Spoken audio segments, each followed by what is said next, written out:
Well, hello everyone, and welcome back to my shop. Uh-oh, what's going on? Well, it looks like it's going to be another cruise before I get down to any business. A couple things I want to point out that's pretty neat. Number one, it's a cold morning. The wind is staying up. And I got the heat turned on. All right. So anyway, let's go take care of a few errands, and we'll get back to doing what we need to do.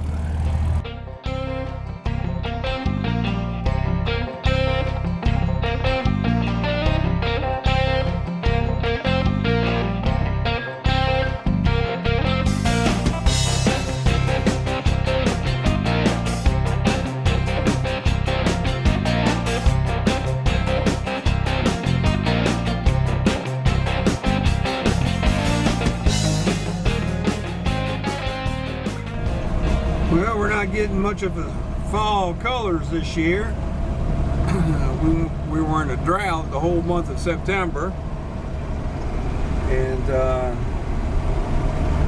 then we got a bunch of rain towards the end of October, which knocked all the leaves off. So the fall colors haven't been as spectacular as it usually is, but it's still nice. You know, it's funny, I started out with the heat on, and you know, it's warmed up probably 10 degrees, and I've actually had to turn the heat off. Well, at least the fan off anyway. I've left the heater on as far as circulating hot water. And my temperature down there, I'm nowhere near 180. This 235 actually runs a lot cooler than the old 216 that was in here. And both the old 216 and this 235, I'm running a 160 thermostat. I'm really tempted. I never really got hot in the summer months either, so I'm really thinking that I'm going to change over to a 180. Not only to get more heat, but to heat up that oil some and burn off that condensation. So far, since I don't have any blow-by, gonna have to upshift. Since I don't have any blow-by to speak of, I really don't have any condensation problem, and I really don't want to push it with running the oil temps too low. So I believe I want to go ahead and go up to a 180. I've got one. I've got the gasket at the house. I'm going to have to drain the antifreeze down a little bit to replace that heater hose, that brand new heater hose that I discovered leaked. So I guess I'm going to go ahead and swap that thermostat too and go from there. I really like the 160 on the 216. I tried the 180 on the 216, trying to get it to run a little hotter and see if it would do away with the condensation, and it didn't. So I went back to the 160. It just seemed to run real good on that. So anyway, that's where we're at. I'm really thinking about putting a radio in this thing. It's so much more quiet than what the 216 was. And with them seals I put around the door and sealing up some of the holes in the floorboard and toe board, it's actually, I could actually hear it. I could have a conversation in here, and I could hear a radio. And I'm really thinking about that. There's one of them buzzards.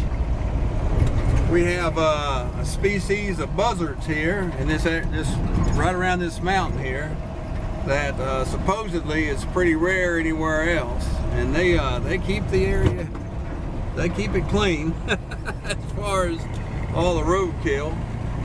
I don't know about y'all's area, but it's a wonder we have skunks and possums around here, as many as get hit on the road.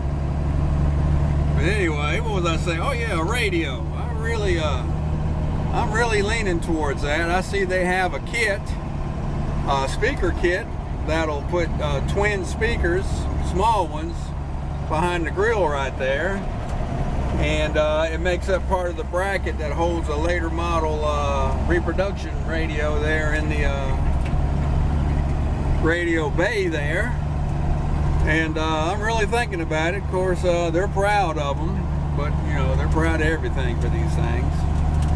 And I really do enjoy listening to the engine and everything when I cruise, but I also enjoy some jams every now and again. So anyway, I'm really thinking about going with the radio. Maybe something with, even though I've got a lot of CDs, I know that's old school to a lot of you youngins, but I've got a lot of CDs and I've burned a lot over to a USB stick. So, of course, if I can do that, I guess it could bolt up to well, not bolt up, but Bluetooth into my cell phone too. So I guess that's, I'd want those features on a radio. But yeah, the leaves, they're falling down pretty much now. And we had a real wet spring. I'm talking about real wet. And through the summer was good. July, the wettest July we've had on record, I think. August was pretty wet, but boy, when September hit, it just stopped. And we went from a 13-inch surplus to about 0 surplus. So that was pretty damaging too. But anyway, just some random thoughts as I just take this little old farm truck on its cruise.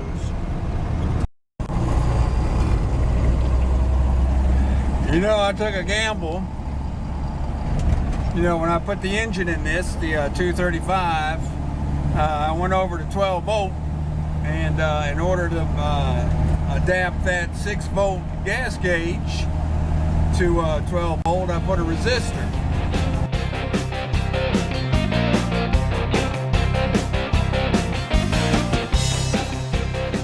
Well, he's starting to read down there pretty low, and I'm about, probably 20 miles from the next gas station. So I decided I'm gonna go ahead and do a test and just see. If I fail the test, well, I'm going to be walking. But I kind of think I'm not going to fail it because I've been keeping an eye on it. And actually, I'm kind of impressed about how accurate this gauge has remained, you know, by utilizing that resistor and going to 12 volt. It's pretty much exactly the same, giving the same readings as it did when it was when the truck was still 6 volt. The resistor, of course, knocks it down to, I don't think it knocks it down fully to 6 volt. I didn't read it because, well, I'm not going to crawl under there and do it. But it knocks it down to a voltage that the gauge can handle and what works with the sender, which is the same stock sender. The Hulk just flew across my windshield there. But anyway, he's reading down there. You know, I'm still idling. When it's hot, I get about 17 psi, which is great. And anything above idle, I peg out above 30. You can see my temp. It's resting on the 1 of the 180. So I'm gonna guesstimate maybe 175, 170, 175, somewhere in there. That is, if you use the digit 8 as, you know, right in the middle as actually being 180. And of course the ammeter, it shows charge discharge like it did.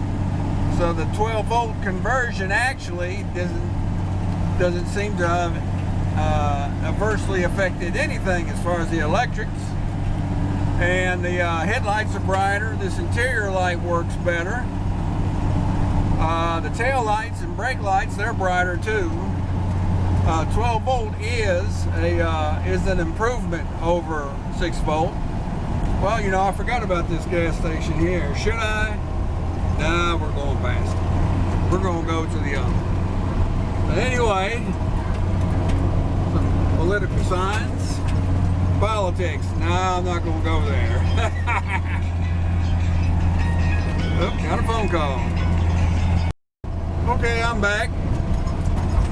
Tennessee just passed a state law saying you can't talk on a cell phone while you're driving, so perhaps I ought not to show that. Well, perhaps I'll just say I pulled over and talked. How's that?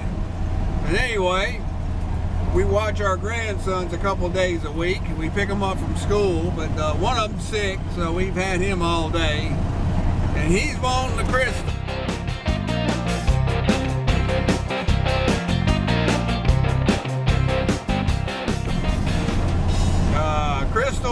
Down here is they're little tiny hamburgers. Up north they're called White Castle, or around the DC area I believe they're called Little Taverns. I believe they got all kinds of names, but anyway, he's a little sick boy, wants him some crystals, and I'm real far from it, so she's going to take him and go get him some crystals. So anyway, wanted to know where I was on my cruise, and I said, well, I'm pretty far. What was I talking about? 12 volt conversion. Yes, I'm very happy with the 12 volt conversion.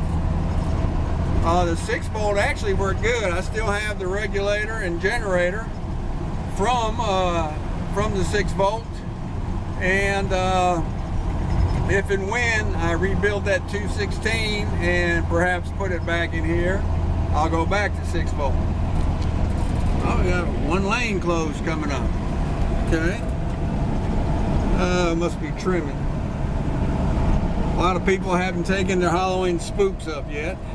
I've showed this before here, but this is down shift. Okay, they got a lot of old stuff in there. And they've been sitting there quite a while. I wonder what they're going to do with it. Anyway, 12 volt, very happy with it. So anyway, you know, this area that I cruise, most of it I've had to alter the way I drive. Mainly so I can return a wave.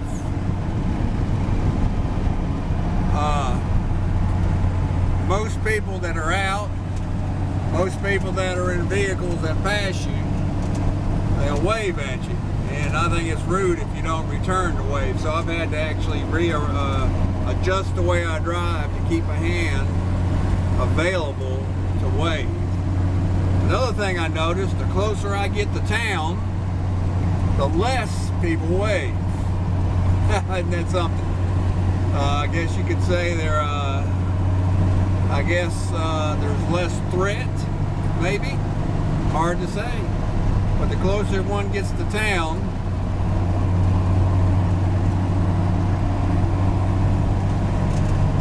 the less people will wave at you. Anyway, I thought I'd just point that out, some of our human idiosyncrasies. I don't really think we're designed to be packed in so tight. But that's just my opinion. You can make it yours if you want, but I really don't think we're designed to be packed in too tight.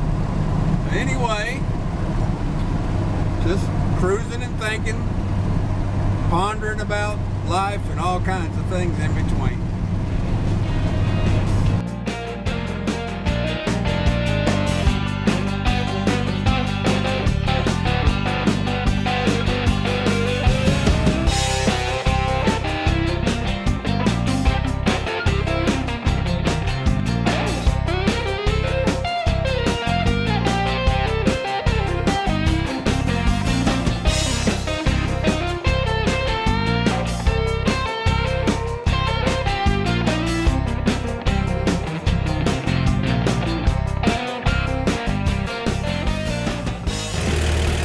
I've been noticing a little bit of antifreeze down here on the inner fender, about right in here, and I was thinking my hose clamps were loose, so I checked them, and I'm doing a test now, and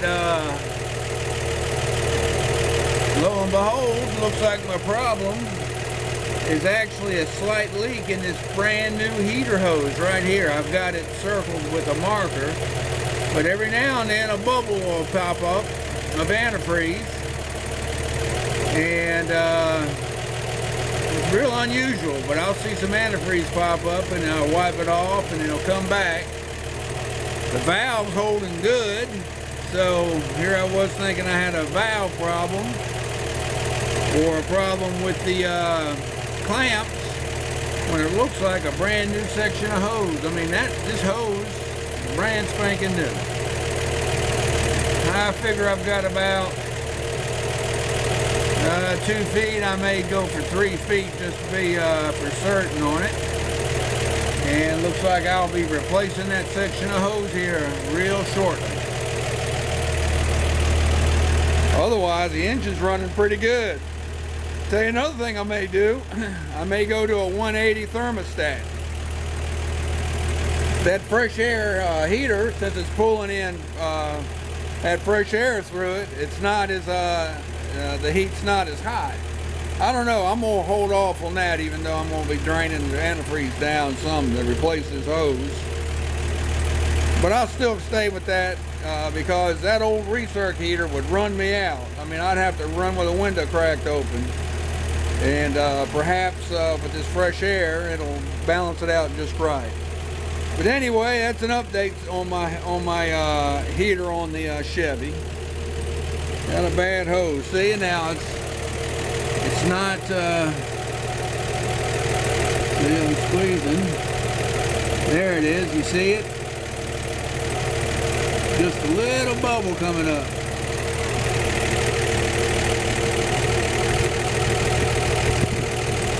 Might be too much